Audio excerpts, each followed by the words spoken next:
welcome to Party Mode Live. We're going to jump right on in. You are a Ward 4 council member. One, tell us what that means to you to actually be a part of council for Yeah. Ward 4. That's right. I'm born and raised uptown. I'm a Kennedy Street girl. I grew up on Second and Kennedy.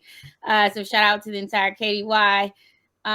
For me, being able to represent my home ward where I was born and raised just means so much to me. I feel like DC has been changing.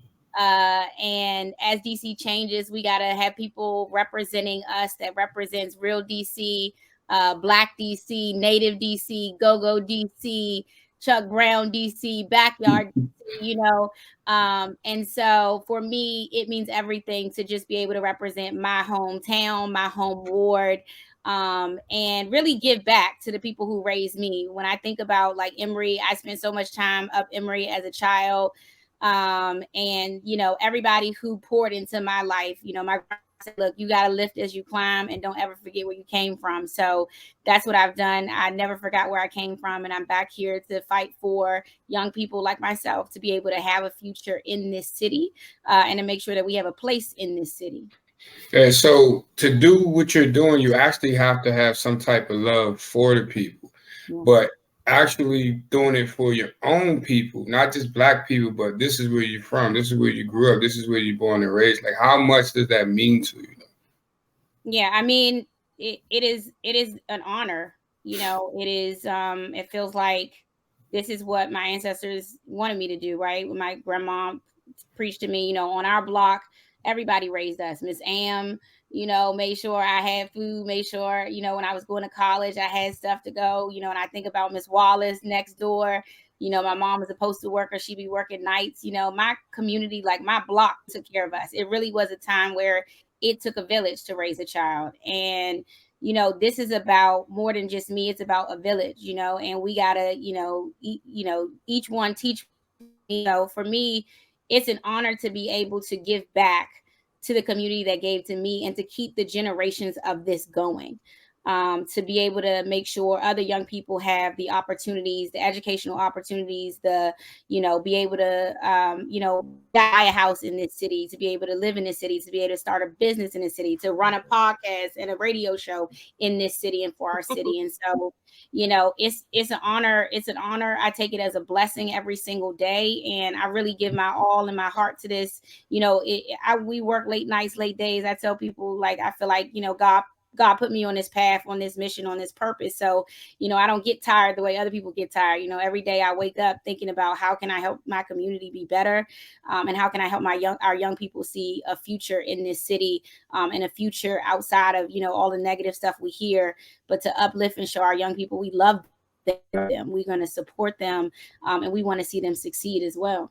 How can the people, I know your job is to help the people, but Yeah. we also got to help ourselves. So how Right. can the people help you? I say to everyone, whatever your skill, whatever your talent is, like, everybody's not into politics and everybody don't have to be into politics, but what is it that you can teach your community? Like, are you I tell somebody, if you into real estate, how do you teach your community how to buy a house, how to keep generational wealth? How do you go to a grandma and say, make sure you have a will before you pass away, so you pass on your housing to your children? If you're somebody, may not be in real estate, you into art, right? And so many young people have art skills and don't know how to turn that into monetary. How do you teach young people how to use their art to be able to gain employment, to be able to do art throughout the city, right?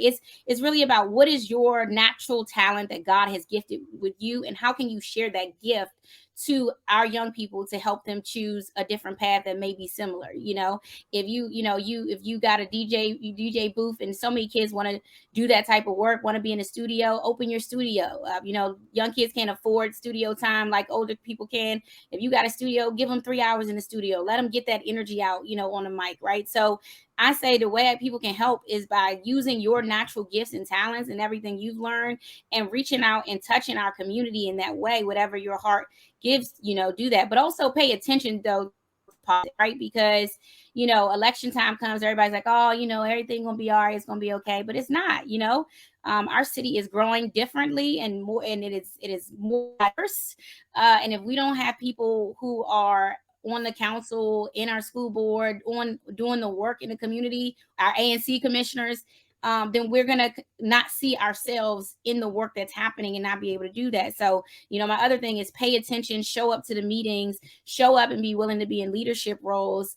And when you have opportunities like this one, we're doing a back to school giveaway. It is so many young people, some families who really can't afford. Look, the price of groceries up, the price of gas up, the price of everything up. It's harder than ever for parents right now to raise children and make sure they have the things they need.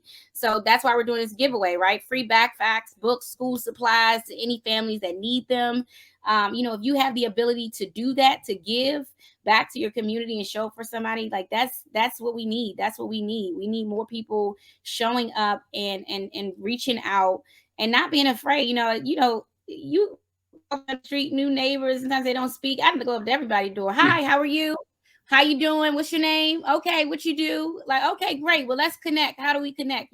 So people got to stop being so, in their silos and thinking everything good and step out Right. and reach and pull.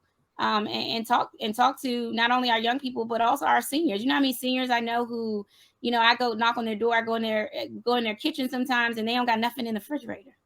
No food in the refrigerator. Our seniors, you know what I mean? So we got to get out of the space where we are, so, focused on ourselves and really like reach back to community and give back in the way that you can with the talents and you gain, through life and through your career. One thing that I always wanted to know, they took Georgia Avenue Day away, which was real big in Ward Mm-hmm. 4, especially from the top of the hill to the bottom of the hill. And Emory Heights was like the kickoff, the center part of it. What would it take for us to get to you to back you up as far as bringing that back uptown? Yeah, so I've been talking about trying to bring Georgia Avenue Day back uptown. So apparently, the last Georgia Avenue Day ended up costing the city a whole bunch of money. I don't know all the drama behind it, but essentially, the very last Georgia Avenue Day, apparently there was like an outstanding bill that was not paid to the city. So they then was like, well, last time we had Georgia Avenue Day, the city didn't get paid the money it needed to do to be able to do it, and so they shut it down. Now every year we have this thing called, what is it? Yeah, that The bike that with it's whew, just blocking the street off. yeah. Open streets. It's All right, like a there you go. fitness day or something. They call it open streets, and it's for Yeah. traffic safety awareness, et cetera, et cetera. And the city pays for that. So my whole notion is, if they can do an open streets on Georgia Avenue, then they can absolutely do a Georgia Avenue Day, right? Because they shut down the street, and the city pays for it. So I don't, I think what we need to do is make it clear that whatever happened decades ago with whoever was funding it and didn't pay the city, that debt has now been paid. The city is in a surplus. We have the funds. And so while we do the same organization for open streets, we can do the same thing for Georgia Avenue Day. So really is just getting the community and asking the mayor, like, look, we do this. The city does this funding for open streets. Can we do the same thing for Georgia Avenue Day, which is more of a cultural celebration, a community day versus just focusing on the traffic safety and things of that nature that's supposed to be open streets. Okay. Mhm. Hey, I Mhm. always Yeah. want you enlighten me because I always wanted to know. It had to be something else to Yeah, it. The streets be talking, but I ain't want to go there. it was some drama that went down back in the day. I don't know. I was a child, but everybody was like, yeah, they left the city with a large bill. I'm like, okay, well, that's the past. Let's move forward and make it work. It's That's Saturday true. though, Forever Yes, Emory Community Heights Day. You said you're doing a giveaway for the that's kids right. for back to school. That's I right. know years before, there we go, live music, fitness, wrestling. They're doing a giveaway. Friends of Emory nonprofit 501c3. Councilmember Miss Janeese Lewis George, who is on the show right now, you guys. They're doing a back to school supply giveaway. So bring the kids. But That's what does right. this mean to you to be able to actually give school supplies? Just because I know a lot of people are doing back to school supply giveaways and everything. And one of the things that I have heard a lot of parents talk about, mainly the people who are donors, is you have families that jump from giveaway to giveaway to giveaway to giveaway. Is there a limit on how many supplies a family can obtain? I mean, it's based on each child. So, you know, every child gets a book bag full of supplies. You know, different organizations in the you know wards and the churches do it as well. But you know, it's gonna be while supplies last. So I keep telling everybody it's from 12 to 8, but get there early because you know they go fast. They go quick. Coach Lou is really great. I don't know, everybody knows Coach Lou.